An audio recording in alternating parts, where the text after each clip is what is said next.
حضور سے اتنا عشق محبت پیار ابو ہریرہ رضی اللہ عنہ، رہتے بھی وہیں، اور کبھی کبھی ایسا ہوتا تھا بھوک کی وجہ سے بے ہوش ہو جاتے تھے، کھانا بھی میسر نہیں ہوتا تھا۔ ایسا نہیں کہ بڑی ہم تو کسی محفل میں جائیں گے تو پہلے لنگر پوچھیں گے، پھر پوچھیں گے بیان کس کا ہے، تقریر کیا ہے، نعت کیا ہے، وہ بات کی بات ہے، لنگر ہے نا بس ٹھیک ہے۔ اس لیے محفل والوں کو اعلان کرنے پڑتے ہیں کہ بیٹھو بھائی لنگر ہے، لنگر ہے، لنگر کا انتظام ہے۔ کئی اشتہار والے لکھتے ہیں وسیع لنگر کا ہے، تھوڑا بہت نہیں ہے، آپ بالکل ٹھیک ٹھاک کھا کے جائیں گے۔ میں ویسے کہہ رہا ہوں، کسی پہ کوئی ہمیں طنز کرنا مقصود نہیں ہے، اپنی سوچ کچھ بدلنے کے لیے کہہ رہا ہوں۔ کبھی نصاب اپنا زندگی کا نصاب یہ بنا لیں کہ مجھے اب حضور کی باتیں یاد کر کر کر کے اپنے علم میں اضافہ لانا ہے، مزید حضور کی باتیں، مزید حضور کی حدیثیں۔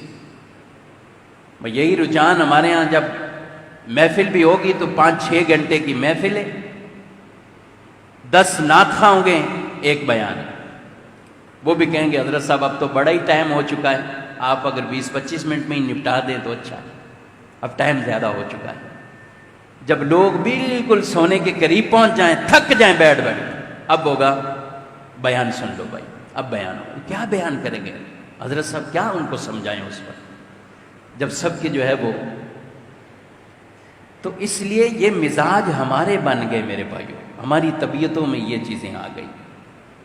تو ہمارے بچے بھی جب دیکھ رہے ہیں کہ نعت خوانی کو میں یہ ہے، تو ٹھیک ہے، بچوں کو بھی عالم بننے کا شوق کم ہو گیا، نعت کی طرف زیادہ چلے گئے۔ نعت خوانی اچھی چیز ہے، میں منع نہیں کر رہا، یہ نہ ہو کل آج ہی مارکیٹ میں پھیلا دینا اقصی مسجد کے مفتی صاحب نے یہ کہہ دیا۔ بھائی نعت خوانی سے منع نہیں کر رہا ہوں، سوچ تھوڑی سی اپنی بہتر بنائیں، اپنے بچوں میں علم کا شوق پیدا کریں، وہ عالم بننے کی طرف آئیں۔ ایک عالم شیطان پر 1000 عابدوں سے زیادہ بھاری ہوتا ہے، ایک عالم۔ شیطان جانتا ہے عالم سے جو متعلق ہو جائیں گے یہ اپنا ایمان بھی محفوظ کر لیں گے، یہ مجھ سے بچ جائیں گے، لیکن جو عابد سے صرف متعلق رہے گا، علم نہیں ہوگا، تو پھر شیطان اس سے کیا کچھ کروا دیتا۔ تو علم کا شوق اپنے اندر بیدار کریں، حضور کی علیہ السلام کی محبت میں حضور کی باتیں یاد کریں۔ اب جائیں مکتبۃ المدینہ پہ، ان کو کہیں مجھے حضور صلی اللہ علیہ وسلم کی 40 حدیثوں والا رسالہ دے دیں، لیں بھائی، روزانہ ایک حدیث ہی یاد کر لو، 40 آپ کی حدیثیں ہو جائیں گی۔ اپنے بچوں کو یہ دیں، بھائی یہ میں سنوں گا آپ سے، تو کیوں نہیں اس ذوق میں اور اضافہ ہوگا۔ یہ پڑھی تو پھر اور آگے کتاب لے لیں، ایک اور چھوٹی کتاب لے لیں، چھوٹے چھوٹے کر کے۔